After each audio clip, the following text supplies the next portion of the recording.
Hello everyone, welcome back to my another blog. তোমরা যারা আমার শর্টস দেখো তারা তো জেনেই গেছো যে আমি মাসির বাড়ি গিয়েছিলাম এই বছরে বাসন্তী পূজা উপলক্ষে। আর আমি চলে এসেছি একটা লং ভিডিও নিয়ে তোমাদের জন্য।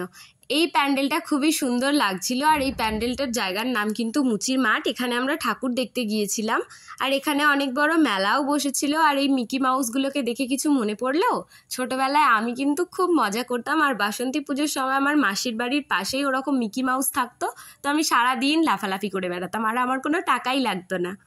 তোমরা দেখতেই পাচ্ছ মেলাটা যথেষ্ট ভালোভাবে জমে গেছে, আর এই ফাঁকা মাঠে গরমের মধ্যে গিয়ে কিন্তু আমাদের খুব ভালো লাগছিল। আমরা ওই মাঠের সামনেই প্যান্ডেলের সামনে যে চেয়ারগুলো ছিল সেগুলোতে বসেছিলাম। তারপরে চলে এসেছি রামনবমীর পূজা হয় যেখানে, এখানে প্রত্যেক বছর রামনবমীর পূজা মা অন্নপূর্ণার পূজা হয়। আমরা চলে গিয়েছিলাম ওখানে, তারপরে চলে এসেছি তার পাশের প্যান্ডেল দেখতে। আর দেখতেই পাচ্ছ কতটা সুন্দর দেবী প্রতিমাটা, একটা কুলোর থিমের মধ্যে সমস্ত কিছু এত সুন্দর লাগছে। দেবী প্রতিমাটাকে সামনে থেকে দেখতে, ক্যামেরা কোয়ালিটি অনুযায়ী তোমরা বুঝতে পারছো, বাট সামনে থেকে কিন্তু অসাধারণ সুন্দর লাগছিল। ওর পাশেই একটা মন্দির ছিল, তো আমরা প্রতিমা মন্দির দর্শন করার পর চলে এলাম। আপাতত ওই দিনটার মতো আরও কিছু করেছি, বাট ভিডিও ক্লিপগুলো ডিলিট হয়ে যাওয়ায় তোমাদের সাথে শেয়ার করতে পারলাম না।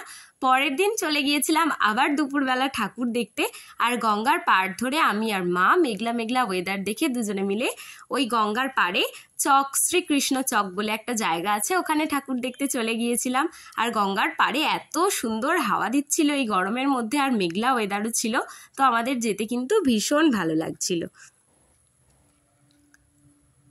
আমি তো মহা খুশি। আর ভিডিও ক্লিপগুলো সেগুলোও যে প্রতিমাটা দেখে এলাম সেই ভিডিও ক্লিপগুলোও ডিলিট হয়ে গেছে। তারপর চলে এসেছিলাম দেবী প্রতিমাকে দর্শন করার পর মহাদেবের মন্দিরে। মহাদেবকে মন ভরে দর্শন করে প্রণাম করে তারপর চলে গেলাম ওইদিকে আরও বটতলার, এখানে মন্দিরে পূজা হয় মা শীতলার। তারপর সাবিত্রী সত্যবানের মন্দির ছিল পাশে।